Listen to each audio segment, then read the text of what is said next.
To all the haters, lames, and big broke boys in the comments, big mad and squawking. So your Jeep, you're a mall crawler. You're a pavement princess. Okay. So what? And your point is?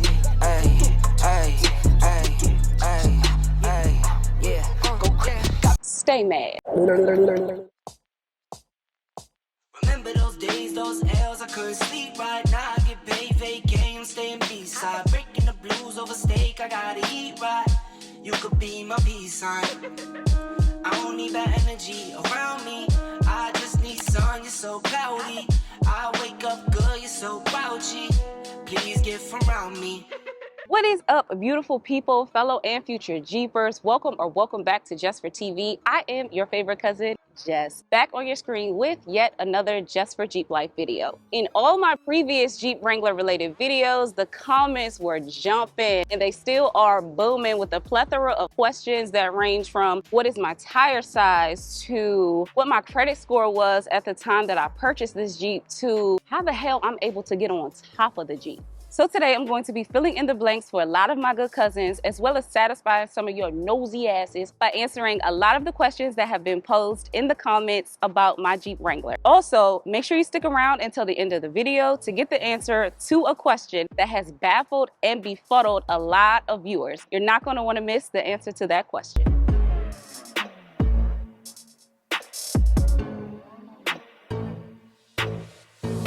All right, guys, so jumping right into it, the top things that I get asked about mainly are in regards to my tire size, what brand are my tires, what brand are my rims, and also what size is my lift. My tire brand and size are Nito. It is a 35-inch Ridge grappler tire. And I also have the Mopar oversized spare tire carrier kit on the back. My rims are Black Rhino. They are the Selkirk. They are a 17-inch by 9-inch rim. And my lift kit is the Mopar 2-inch lift kit with Fox shots. Also, I get asked a lot if I obtain my rims, my tires, and my lift kit aftermarket. And the answer to that question is actually no. And leading into the next question of did I buy new or used? I purchased this Jeep brand new in 2019, and when I purchased this truck, it came fully loaded with all of these upgrades and additions. And at the time of purchase, I had a credit score of 722, just to plow through and get a few more questions out of the way.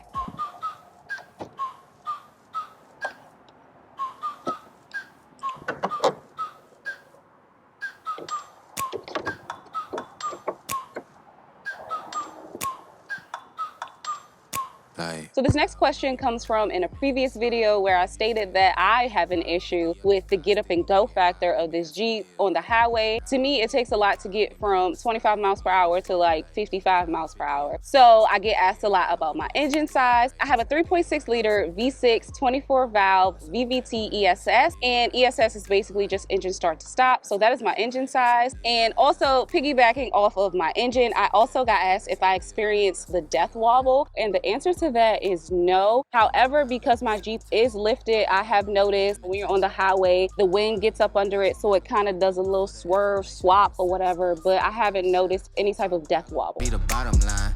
Niggas out of line, turn your Because I am a daily Jeep Wrangler driver, I do get asked a lot about gas mileage, and on average I get about 18 miles per gallon in the city and roughly about 23 miles per gallon on the highway. Also, I do work from home with the exception of taking Gia back and forth to school Monday through Friday and just moderately driving on the weekends. I do fill up about once a week using 87, which is what this Wrangler calls for. And moving on, I got asked about any major malfunctions, issues, maintenance, repairs, and the cost of those issues. And for me, when it comes to my Jeep, number one, especially because I'm a daily driver, anything big or small is major to me. So initially when I first purchased the Jeep, probably about a month or two in after I bought it, I noticed that the passenger seat was like a rocking chair. So luckily there was actually a recall on that specific issue. So I was able to just take it to the dealer, get it fixed, no questions asked, no out-of-pocket expenses. Thereafter, about 6 months ago, my main key fob battery became low, so I had to replace that, and I have all the details about what you need, the battery size, any type of tools and all that good stuff in this video here. And I also link that video in the description below for anyone who wants to check that out, or for anyone who is having that issue and just needs some instructions on how to do so.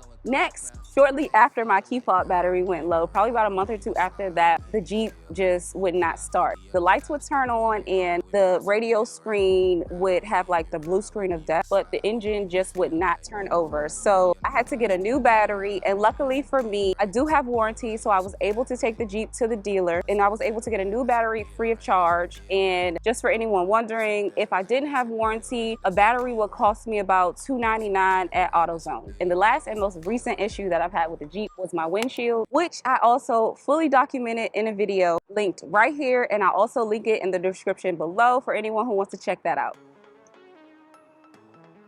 Sure.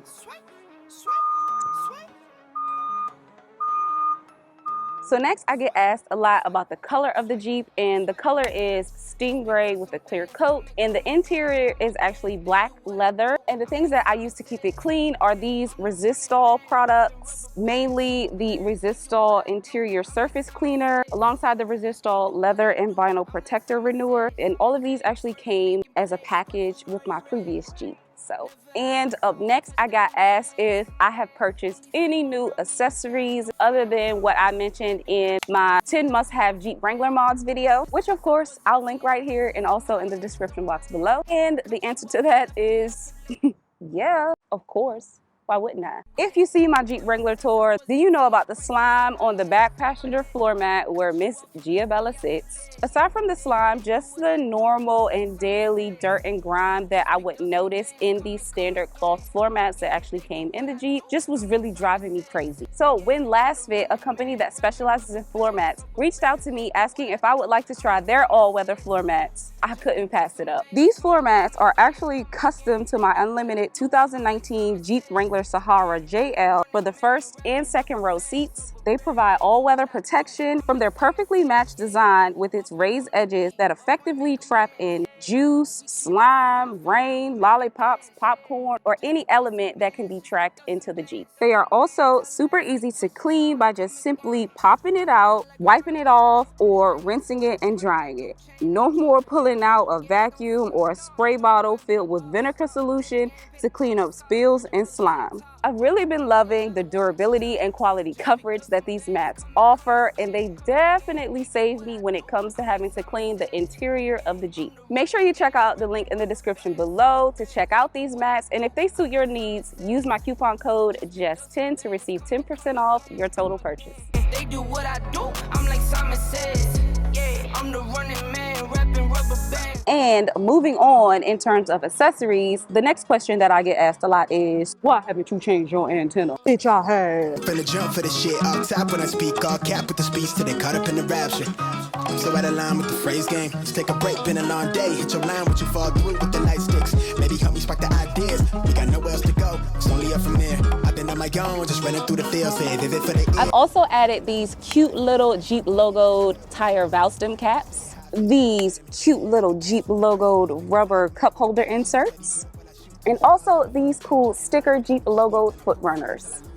In regards to mods previously mentioned that I installed on the Jeep, I got asked if my tailgate table rattles or makes any type of noise, and the answer to that question is no. I installed this pretty well, if I do say so myself, so no, I've never experienced, nor have I heard any type of rattle or jiggle. Even all this shake and bounce, it's not really doing anything. It's on there pretty sturdy. Up next, in regards to accessories and upgrades previously mentioned that already came on the Jeep, I get asked a lot about my radio screen size, and it is an 8.4-inch Uconnect 4C navigation display. And last but not least, the question that I get asked the most is, how the hell do you get on top of the Jeep? That, my good cousin, shall forever remain a mystery.